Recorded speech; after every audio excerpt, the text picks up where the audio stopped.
আজ রাত্রে ডিনারে বানিয়েছিলাম চিকেন মালাই কোপ্তা। প্রথমে চিকেনটাকে পিস পিস করে কেটে নিলাম। কেটে মিক্সিং বয়েলে দিলাম সমস্ত গুঁড়ো মশলা। এখানে ধনেপাতা কুচি, পেঁয়াজ আর কাঁচা লঙ্কা দিয়ে দিলাম, দুটো পাউরুটি আর আদা রসুন শুকনো লঙ্কার পেস্ট। মিক্সিতে পেস্ট করে নিলাম। ভালো করে একটু সাদা তেল দিয়ে মাখিয়ে নেব। ছোট ছোট কোপ্তার আকারে শেপ দিয়ে নিলাম। এবার সাদা তেলে একটা একটা করে ভেজে তুলে নেব।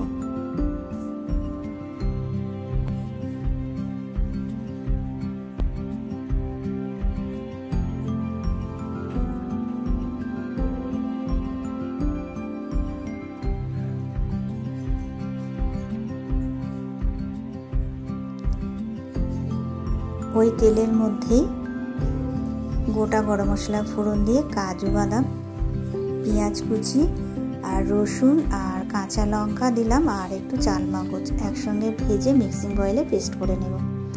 কড়াই সাদা তেলের মধ্যে একটু বাটার দিয়ে দিলাম। তারপর কাজু বাদামের পেস্টটা দিয়ে খুব ভালো করে একটু কষিয়ে নেব।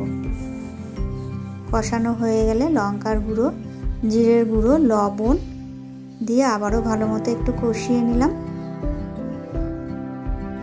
দিয়ে দিলাম টক দই, স্বাদ মতো চিনি দিয়ে কোপ্তাগুলো দিয়ে দেব। একটু উষ্ণ গরম জল দিয়ে দিলাম। নামানোর আগে দিয়ে দিলাম একটু ফ্রেশ ক্রিম, আর একটু দিয়ে দিলাম কসুরি মেথি, ধনেপাতা কুচি আর গরম মশলা। এবার ঝোলটা ফুটে উঠলে নামিয়ে নেব।